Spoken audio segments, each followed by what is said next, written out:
I'm grateful that the Honorable Director heeded my advice and request. I said maybe I'll finish speaking before it completely loads. Distinguished academicians on the dais, Dr. Mashelkar, Honorable Member of Parliament, Anilji, dear students, somebody is whispering, "Bacche mat bolna." At the outset, let me congratulate the Iiser family for its 10th year of celebration. I heartily welcome the Iiser family that joins us from across the nation.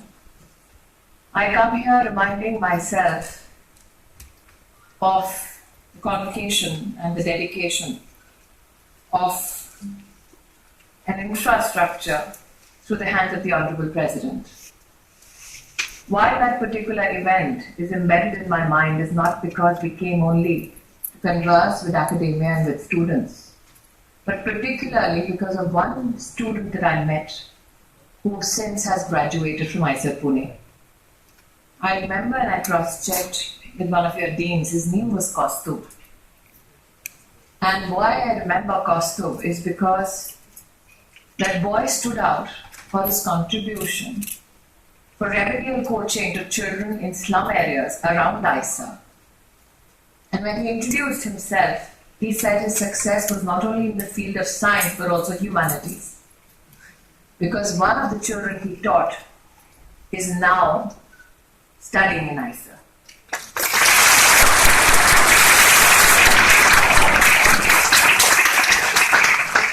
These institutions of excellence have come into being not only to serve science but also humanity. I'm extremely glad to see the achievements of Iiser Pune. What attracted me last time was the fact that you have an impressive placement record. And this time the director rightfully so told me, "Madam, 40% of my student class is women. But only 20% of faculty is women." So I'm hoping more and more women who study out of your prestigious institution come into the field of teaching. Because the latest information and numbers that we have from the All India Survey of Higher Education are extremely emboldening. We have more girls enrolling into higher educational institutions, but we still have to reach a very, very acceptable norm of the number of women who come into the teaching vocation. I'm also particularly pleased with regards to the symposiums and the lectures held on behalf of women faculty and students on issues concerning mathematics. I'm sure that the students and academia here will be proud to hear that in conjunction with UNESCO, on the 5th of April, we will dedicate the contribution of India in the field of science and maths, and particularly maths, and install a bust of Mhrd at UNESCO headquarters in Paris. India will also host jointly, in conjunction with UNESCO, a global conference on mathematics. My desire is to see that the Iiser Pune experience with regards to hosting such a conference is something that can benefit us in hosting the global conference.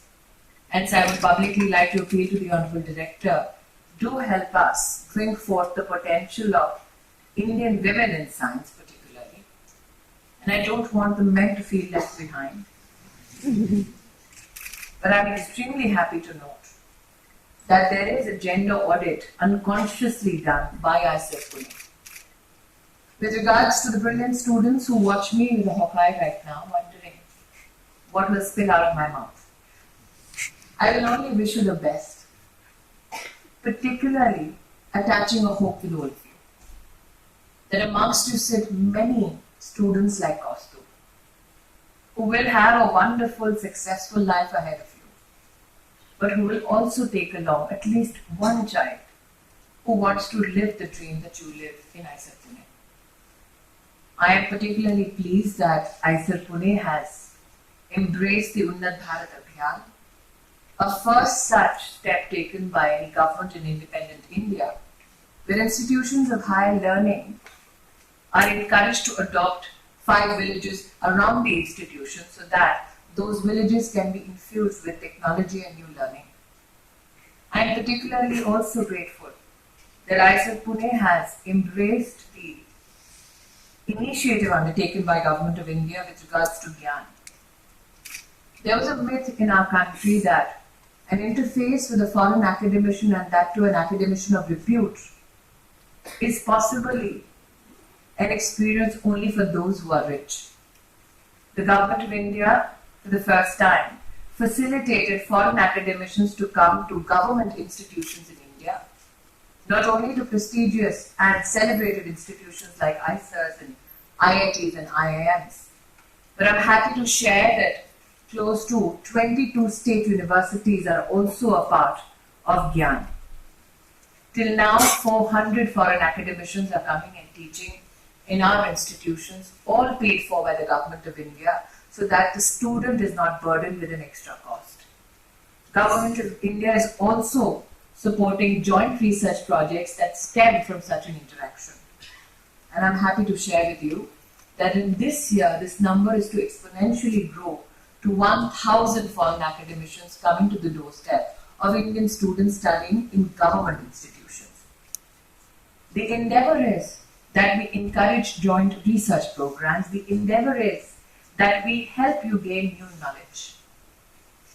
Many a times when I am told that we don't measure up, and when I ask the detractors of Indian education system, why do you seem to feel that Indian education system is not measuring up, they say, well, you don't figure in the international rankings.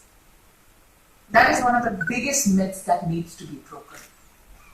The other big myth that needs to be broken is that science which has a lot of money behind it is science that is successful. Bigger money does not mean better science, is what I believe in. But if you go to France, if you go to the Orange County in the United States, you will see millions of dollars put into the fusion experiment. But if you go and see Dr. Prahlad's lab in Bangalore, you will see that the fusion experiment is taking place at a cost of only 2 lakhs. And if Indian scientists, and that too the young ones, can push to the edges of science at less money, I think that our acceptability, which is already world renowned, will also be another pathway for us to be celebrated for doing better science at less money. So I'm hoping that the budding scientists amongst all of you look at also the cost effectiveness of Indian science and help us reach new horizons. That is my wish for you. One of the challenges that I see in the Indian education system, and I'm hoping that students who are here from across the country can help us address that, even if you help one citizen, is this. One of the biggest problems in the Indian higher education system is those who come from disadvantaged backgrounds, economically, socially, face the challenge of language. There are many who crack the JEE entrance exams, and then after the first semester, they lag behind. When I go and talk to them, they tell me, ma'am, when the professor speaks of concepts in engineering and mathematics in English, I am afraid to ask questions in the class. Afraid, for I don't want to be made fun of by my peers. And here I'd like to share that IIT Gandhinagar has a successful program called Peer Assisted Learning. We acronymed it PAL, and that has helped us bridge the gap between academia, faculty and our students, especially those who have a language challenge. I implore, especially through the Mhrd Abhiyan, if you find children who are interested in maths and science but cannot bridge the gap because language is a challenge, do help. Because one of the biggest problems in ranking Indian educational institutions internationally is only that research which is done in English is taken cognizance of, not research which is done in Indian languages.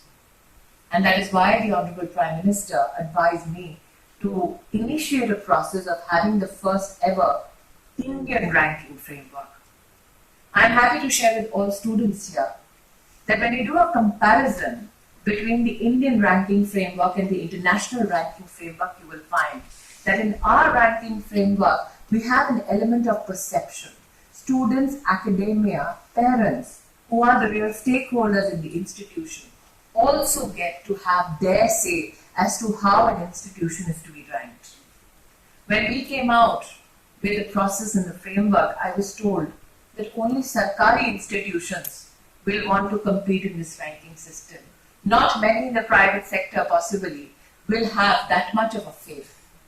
But I'm happy to report that over 3,500 higher education institutions across the nation have participated in the first ever Indian ranking framework, which makes it the largest ever global exercise of this kind.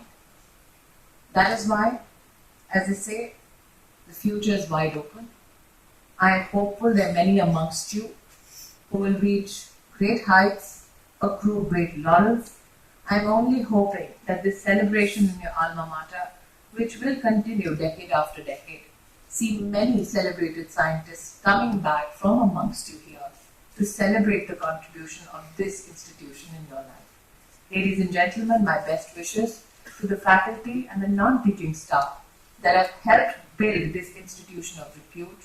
My grateful thanks to all the students and especially your families that have reposed their faith in this institution so that we can help build and nurture your future. And my hope and desire that when you leapfrog ahead in your own life and reach new heights of success, you turn around and look back and have a smile on your face when you think of Iiser Pune. Once again, my heartiest congratulations to you all.